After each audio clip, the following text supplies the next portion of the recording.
Horns up and welcome to a brand new episode of Headbanger's Kitchen. Now just about 2 days ago I put up a recipe for a chicken stuffed tortilla, and this was part of the Keto Connect Keto Cook-Off competition, and you guys screamed bloody murder at me for not giving you the tortilla recipe. So I said to myself, I've got to do it, no dilly-dallying, I'm doing it today, I'm doing it right now. Now I've got to credit the guys at the Keto Diet app for helping me out with this tortilla recipe. I kind of took what they had on their website and I've sort of modified it to suit what I'm doing.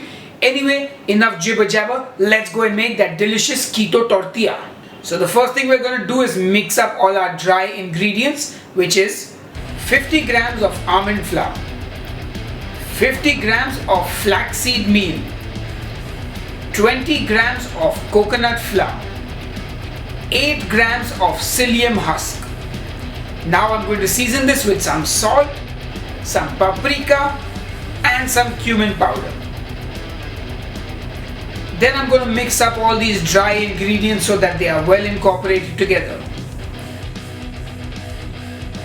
Then I'm going to pour in about 130 ml of lukewarm water and mix everything till it comes together as a dough. You can do it with a fork, but it's ideal to use your hands to get the final dough ball together. Once this is done, I'm just going to let it rest for about 30 to 45 minutes and then start working it. I'm going to cut up the dough into 4 parts because I'm going to make 4 tortillas out of this, or maybe 5, I don't know, let's see. Then I'm going to roll this out between 2 sheets of parchment paper to as thin as I can. I'm going to cut it with a lid of some sort and I will have my perfect round tortilla.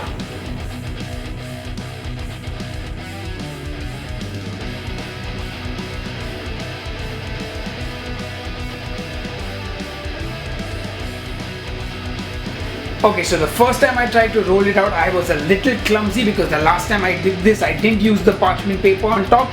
But of course, the first one came out okay with a little bit of surgery, and the second one came out even better. If you look carefully, you can see the second one, I sort of got the grip of it.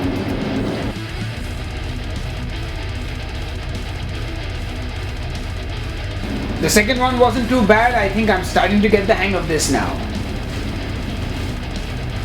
Now to cook it, I'm just going to heat up some ghee or oil or bacon fat in a frying pan or a cast iron pan or whatever you have lying around, and just fry the tortilla on both sides.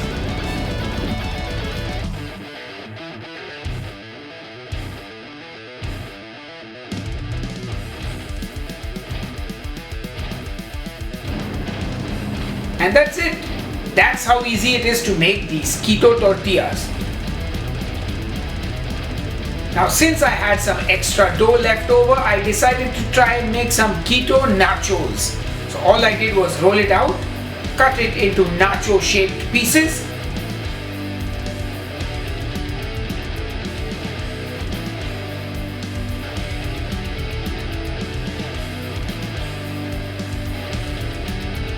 and then I fried them, or you can even bake them in the oven and see how they turn out.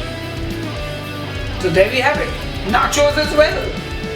Oh, and my Indian friends are going to be thrilled with this recipe because there is no egg in it and there is no onion and tomato as well.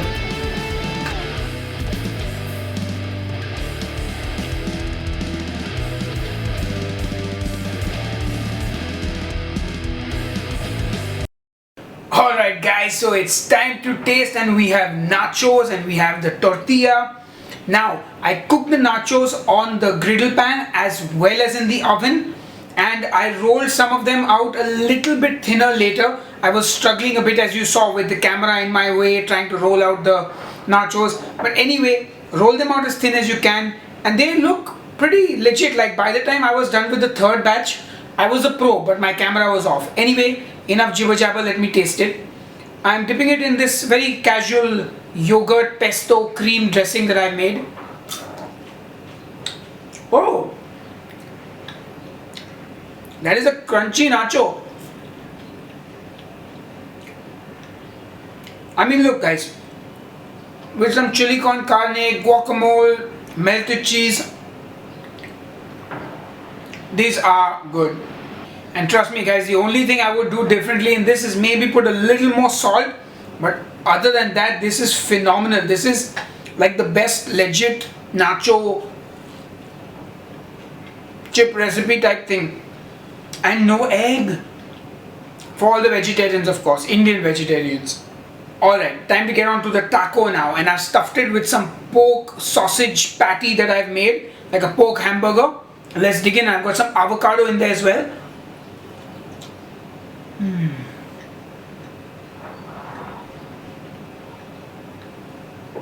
Very good.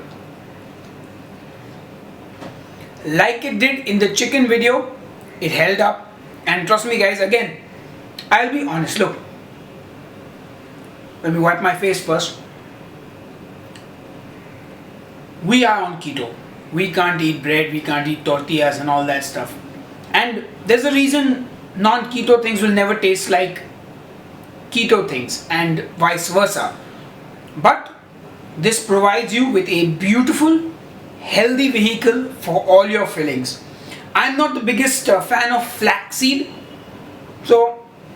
but it has got a very different texture. It's less heavy than if you made it with just say almond flour. I have no idea if you can make this with just coconut flour. We'll have to work on that. I'll have to keep experimenting and trying new recipes.